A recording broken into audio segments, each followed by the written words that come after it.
Состоялась пресс-конференция Государственного республиканского застройщика Якутии «Республиканское ипотечное агентство», которое реализует два проекта застройки столицы Якутии – квартала «Звездный» и «Спортивный». Пока федеральная программа переселения граждан из аварийного жилья находится на стадии перезагрузки, региональная программа продолжает свою работу. Самое главное у нас для нас всех, для руководства республики, для нас, в частности, есть поручение нашего президента Владимира Владимировича Путина по, скажем так, полной ликвидации аварийного фонда до 2030 года. Мы все спим с этим поручением, мы живем этим поручением, да, поэтому вот, как говорится, и все сейчас максимально готовим к этому. Компания получила финансирование размером в 3 миллиарда от банка Дом РФ на расселение 31 аварийного дома. После достаточно серьезной работы, проведенной непосредственно главой республики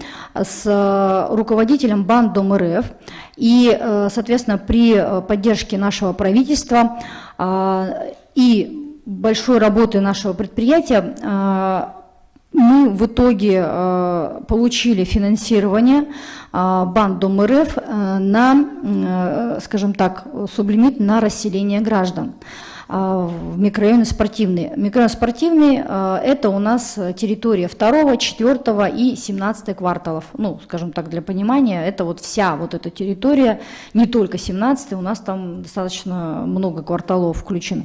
По стоимости квадратного метра, Анна Владимировна озвучит сейчас текущую стоимость квадратного метра, вот которая у нас сейчас в текущем режиме, и стоимость квадратного метра, в рамках которой мы осуществляем переселение. Мы, значит, заключаем соглашение на основании, опять же, значит, я обращусь к постановлению 316, где установлено, что при, значит, переселении учитывается стоимость, утвержденная Минстроем Российской Федерации, на определенный квартал. Да? То есть на сегодняшний день это 152 тысячи за квадратный метр.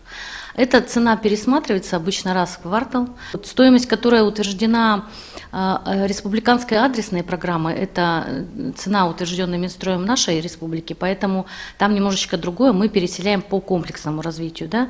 Когда речь идет о АРАПе, это программа, по которой производит расселение дирекция жилищного строительства и департамент жилищных отношений. У них как бы цена другая, она где-то бывает ниже, чем та, которая утверждена Минстроем России.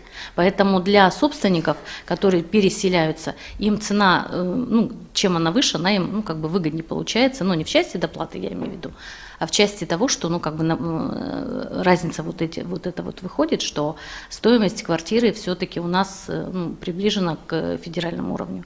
С какими моментами мы сталкиваемся, скажем так, в работе?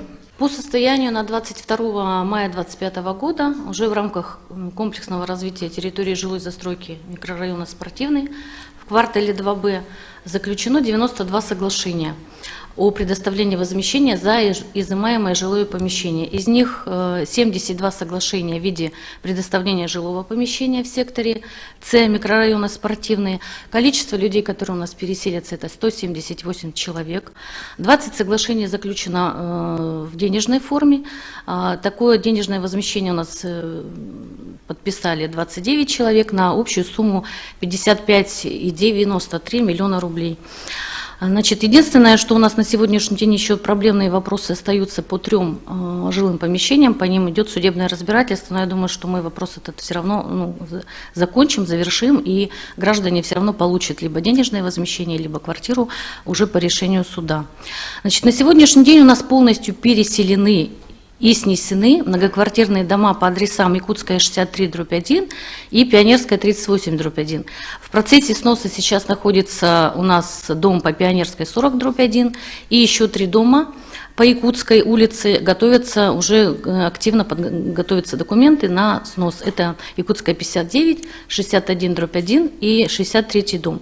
То есть по факту мы на сегодняшний день уже фактически приступили ко второму этапу, так называемого второй этап переселения, где у нас планируется расселить 17 домов, поэтому предстоит нам расселить еще более 100 домов в рамках КРТ «Спортивный». В микрорайоне Звездный введено 1910 квартир. Часть забронирована гражданами, которых планируется переселять с 17-го квартала Якутска из районов Якутии. Параллельно вводятся и социальные объекты. Будет построена школа на 900 мест и детский сад на 315 мест. Проекты у нас взаимосвязаны, и в любом случае, реализуя проект микрорайон спортивный, мы понимаем, что необходим очень большой объем созданного жилого фонда для того, чтобы, скажем так, синхронизировать и циклично переселять граждан. Поэтому для этого у нас сейчас в активной фазе микрорайон Звездный, застройка микрорайона Звездный. Квартал «Звездный» города Якутска на треть построен, спортивный на стадии формирования участка с подготовкой под строительство. На месте аварийного квартала появится современный микрорайон. Для этих целей компания приобрела домостроительный комбинат, бывший якутский ДСК, который вновь стал государственной собственностью. Идет модернизация современным оборудованием и наращиваются производственные мощности. Для этих целей предприятие должно изыскать 610 миллионов рублей. С этого года компания должна перейти с монолитно-каркасного строительства на однослойное панельное, которое позволит снизить себестоимость строительства домов.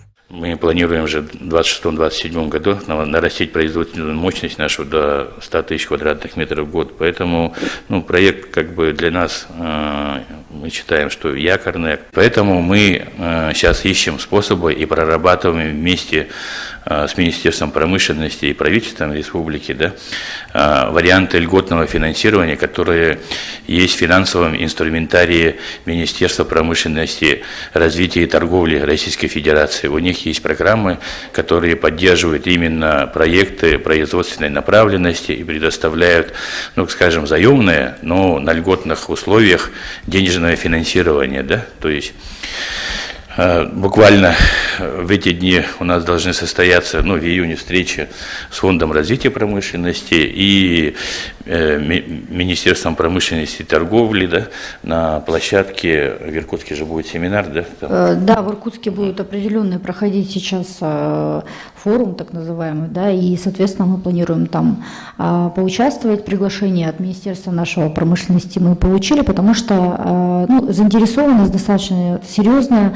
Как я ранее сказала, республика в рамках всех министерств очень нас поддерживает, поскольку не просто только то, что мы республиканское предприятие, 100%, я хочу заметить, но и то, что поручения непосредственно нам идут конкретно от главы республики напрямую, и выполняя эти поручения, все-таки работать в команде это намного проще, быстрее и эффективнее, скажем так. Мы планируем вовлечь в проект это льготное финансирование, и, конечно же, собственные средства, которые нам будут доступны на тот момент. Правительство Якутии готовит ряд мер по финансированию расселения из аварийного жилья, а государственный застройщик планирует будущую прибыль компании в объеме 2 миллиардов 600 миллионов рублей реинвестировать в расселение из аварийного жилья. Все эти работы направлены для участия в федеральной программе адресного расселения после ее перезагрузки на законодательном уровне.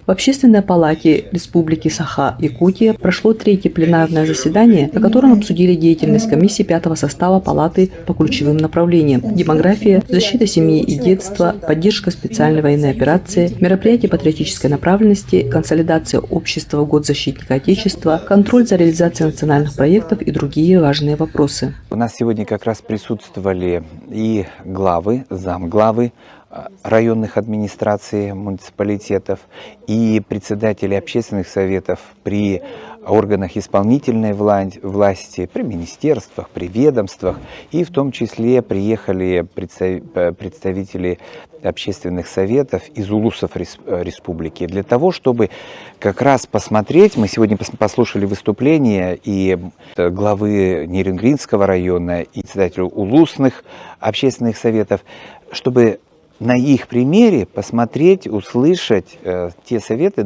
и те, наверное, болевые точки, и они постарались показать, рассказать, какие существуют способы, методы взаимодействия. Потому что только если мы все будем вместе, это власть и население, жители улусов, жители городов, сел, только тогда выйдет общая какая-то работа, и все трудности, сложности мы сможем преодолеть. Целью и задачей Общественной палаты Якутии является осуществление общественного контроля за деятельностью органов государственной власти и местного самоуправления, содействие развитию институтов гражданского общества, формирование нетерпимости к коррупции, предупреждение социальных конфликтов и развитие гражданского правосознания. Руководитель субъекта, допустим, объявляет какой-то год, а в этом году у нас объявлен год защитника Родины. Это означает, что идет активизация в этом направлении. А в чем она сказывается? Вопрос действительно очень хороший. В 90-е годы произошел некий такой спад. Да? То есть мы, наверное, находимся на пороге становления государственной политики и, возможно, формирования новой России, идеологии, которая нацелена и основана на вот как раз-таки традиционных российских духовно-нравственных ценностях. С учетом регионального компонента, потому что Россия у нас огромная страна, у нас 89 субъектов, а мы являемся субъектом Дальневосточного федерального округа, который имеет тоже свои региональные особенности. Пятый состав Общественной палаты Якутии начал свою деятельность в мае 2024 года и включает в себя 66 членов, представляющих различные сферы – культуру, науку, здравоохранение, образование, промышленность, экологию и бизнес. В структуре Общественной палаты Якутии работает 14 профильных комиссий, действует экспертный совет и рабочие межкомиссионные группы. За прошедший год прошло более 140 различных мероприятий. На пленарном заседании подведены промежуточные итоги работы за текущий год.